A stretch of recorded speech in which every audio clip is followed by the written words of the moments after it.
ఆనాడు ఆ ప్రభుత్వం చేసిన తప్పుడు విధానాలను సరిచేయడానికే సమయం సరిపోవడంలో అనేక తప్పుడు విధానాలు హౌసింగ్లో జగనన్న కాలనీ పేరుతో దగా చేశారు, భూముల సేకరణలో దగా చేశారు, నిర్మాణాలు కాలేదు, ఇన్ఫ్రాస్ట్రక్చర్ కాలేదు, టిట్కో ఇళ్ళు ఆపేశారు. ఇవాళ దళితులకి, బలహీన వర్గాలకి, ఎస్టీలకి, మైనార్టీలకి ఇవ్వాల్సిన నిధులన్నీ ఆపేశారు. 5 సంవత్సరాలు ఒక నిధి కూడా కేటాయింపు చేయలేదు. సెల్ఫ్ ఫైనాన్స్ స్కీమ్ లేదు, లోన్స్ లేవు. పాత బకాయిలు తీర్చేదానికే సరిపోతుంది. 1650 కోట్ల రూపాయలు రైతు బకాయిలు తీర్చాం. దాదాపుగా 30,000 కోట్ల రూపాయలు కాంట్రాక్టుల బిల్లులు చెల్లించాం. ఇప్పటికీ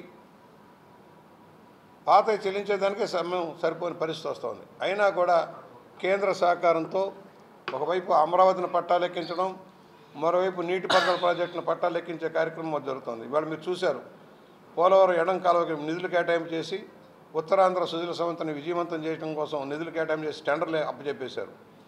అలాగే రాయలసీమకి కూడా గోదావరి జలాలు తరలించే కార్యక్రమం కనకచర్ల రెగ్యులేటరీ దాకా గోదావరి జలాలు తీసుకెళ్ళడం కోసం భారీ ఎత్తున ప్రాజెక్ట్ చేపట్టడం జరిగింది. అనేక ఇబ్బందులు ఉన్నా కూడా రాష్ట్ర మౌలిక సదుపాయాల కోసం నిధులు వెచ్చిస్తున్న చంద్రబాబు గారికి, పవన్ కళ్యాణ్ గారికి, లోకేష్ గారికి ధన్యవాదాలు చెబుతున్నాం. ఈ ప్రభుత్వం ప్రజల కోసం, ప్రజల సంక్షేమం కోసం, అభివృద్ధిని, సంక్షేమాన్ని రెండింటినీ 2 కళ్ళుగా చూసుకుంటూ ముందుకు సాగేదానికోసం కార్యక్రమం ముందుకు సాగుతుంది. దానిలో అనేక అపరాధాలు కూడా ఉంటాయి, తొలగించుకుంటూ వెళ్ళాలి. కేంద్రం ప్రకటించిన సంస్థలన్నింటినీ కూడా నిధులు కేటాయింపు చేస్తూ ఉన్నాం. ఇవాళ ఉమ్మడి రాష్ట్రంలో ఉన్న సమస్యల పరిష్కారం కోసం వేదిక ముందుకు సాగుతున్నాం. ఇవాళ రాష్ట్ర సహకారంతో తెలంగాణ, ఆంధ్ర ప్రభుత్వాలు కలిసి కేంద్ర సహకారంతో ఉన్న విభేదాలు తొలగించుకుంటూ ముందుకు సాగాలని, కృష్ణా గోదావరి జలాల వివాదాలు కూడా పరిష్కారం కావాలని, ఉమ్మడి ఆస్తుల విభజన కూడా సక్రమంగా సాగాలనే దాంట్లో ప్రయత్నం జరుగుతూ ఉంది. ఆ వైపు మేము ముందుకు సాగుతున్నామని సవినయంగా మనవి చేస్తూ ఉన్నాం. ఇవాళ తిరిగి అధికారంలోకి వస్తున్న భ్రమలో ఉన్న జగన్మోహన్ రెడ్డికి గుణపాఠం చెప్పాలి. ఇవాళ అందరూ రిజైన్ చేసి వెళ్ళిపోతున్నారు. A2 ముద్దాయిలు కూడా రిజైన్ చేసే పరిస్థితి వచ్చింటే అర్థం చేసుకోవచ్చు. ప్రభుత్వంలోకి రాకముందు దోపిడీ చేసిన వాళ్ళు, కేసులో ఉన్నవాళ్ళు, ప్రభుత్వం వచ్చిన చేసిన దోపిడీలు కూడా బాధ్యత వహించాల్సి వస్తున్న భయంతో పారిపోతూ ఉన్నారు. పార్టీలు మారితే చాలు రక్షణ వస్తుందనేది నమ్మకంలో ఉన్నారు. దీన్ని మేము అంగీకరించేది లేదు. ఎవరైనా సరే తప్పు చేసిన వాళ్ళకి శిక్ష ఉండాల్సిందే. ఏ పార్టీలో ఉన్నా, ఏ ప్రభుత్వంలో ఉన్నా శిక్ష పడాల్సిందే. అధికారం ఉందని అహంకారంతో విర్రవేగి ప్రతిపక్షాల నాయకుల్ని, కార్యకర్తలను ఇబ్బంది పాలు చేసిన వాళ్ళు ఎవడైనా సరే, ఏ పార్టీలోకి వచ్చినా, ఎన్డీఏ పార్టీలోకి వచ్చిన శిక్షలు తప్పదని హెచ్చరిక చేస్తా ఉన్నాం. ఏదో ఒక ముసుగులో దూరటం, తిరిగి అక్కడ కలతలు సృష్టించడం మనం చూస్తూ ఉన్నాం.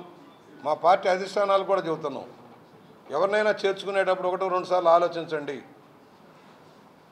పార్టీ కింద నుంచి పనిచేసే కార్యకర్తకే గౌరవం ఉండాలి కానీ ఆయారాములు గయారాములు కాదని కూడా మేము స్పష్టం చేస్తూ ఉన్నాం. ఆ విధంగా వచ్చిన వాళ్ళు పబ్బం గడుకుంటారు, అధికారం పోయినప్పుడు మళ్ళీ పార్టీలు మారుతారు. వాళ్ళు కాదు మనకు కావాల్సింది.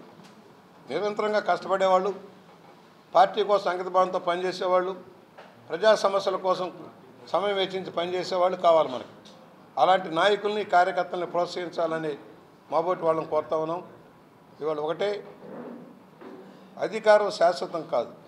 అధికారం ఉందని అహంకారంతో విర్రబిగితే కొమ్ములు తీసిన సంఘటన మనం చూసాం. 5 ఏళ్ళు ఏ విధంగా పరిపాలన చేస్తే ప్రజలు తిరస్కరించారో చూసాం. మాకైనా అంతే, వాళ్ళకే కాదు మాకైనా అంతే. అధికారం ఉందని ఇష్టారాజ్యంగా ప్రవర్తిస్తే ఆఖరి జరిగేదిదో మనం చూసాం. గత ప్రభుత్వ నిర్వాహకాన్ని మనం కూడా ఒళ్ళు దగ్గర పెట్టుకొని పనిచేసుకుంటూ ప్రజా సమస్యల పరిష్కారానికి ఒక వేదిక ఉపయోగించుకుంటూ వచ్చే నిధులను సక్రమంగా ఉపయోగించి అభివృద్ధి కార్యక్రమాలు చేపట్టాలి. ఇవాళ చాలా సమస్యలు ఉన్నాయి. ఇంకా ఇవాళ ఎన్టీఆర్ భరోసా కార్యక్రమం అమలవుతోంది. అలాగే రేపు హెల్త్ రంగంలో కూడా కొంచెం పెనుమార్పులు తీసుకుని అభివృద్ధి చేయాలనే లక్ష్యంలో ప్రభుత్వం ఉంది. విద్యారంగంలో సమూల మార్పుల కోసం లోకేష్ గారు కృషి చేస్తూ ఉన్నారు. మూతబడిన సంస్థలన్నింటినీ తెరిపించడం కోసం ప్రయత్నం జరుగుతుందని సవినయంగా మనవి చేస్తూ, ఇవాళ నా వరకు నేను మన నియోజకవర్గ సమస్యల పరిష్కారం కోసం కృషి చేస్తూ ఉన్నాను. అనేక రోజులుగా అధికారులతో వరుస సమావేశాలు పెట్టుకోవటం, నాకున్న అనుభవం అంతా వాళ్ళకి చెప్పి ఏమేం కావాలో చేస్తున్నాం. నేషనల్ హైవేకి సంబంధించిన ప్రాజెక్టు కానీ, ఇవాళ గ్రామాల్లో మురుగునీటి పారుదల సమస్య తీవ్రంగా ఉంది. నగరానికి సంబంధించిన మురుగునీటి సమస్య శాశ్వత పరిష్కారం కనుగొనవలసిన అవసరం ఉంది. ఇవాళ భారీగా ఇబ్బందులు ఉన్నాయి. అవుట్లెట్స్ లేవు ఎక్కడా కూడా. గతంలో పాడుపెట్టిన వేస్ట్ మేనేజ్మెంట్ ప్లాంట్ అన్నీ నడిపిస్తూ ఉన్నాం, మళ్ళీ తెరిపించాం. మంచినీటి పథకాలన్నీ తెరిపిస్తూ ఉన్నాం. పాత బకాయిలన్నీ చెల్లించుకుంటూ గ్రామాల్లో రోడ్లు వేస్తున్నాం. మన నియోజకవర్గంలో భారీగా రోడ్లు వేస్తూ ఉన్నాం. కేంద్రం నుంచి వచ్చే ఎంఎన్ఆర్జీస్ని సద్వినియోగం చేసుకుంటున్నాం. ఎక్కడెక్కడ ఏ పనులు అయితే ఆగిపోయినాయో వాటన్నిటిని మళ్ళీ కంప్లీట్ చేస్తూ ఉన్నాం.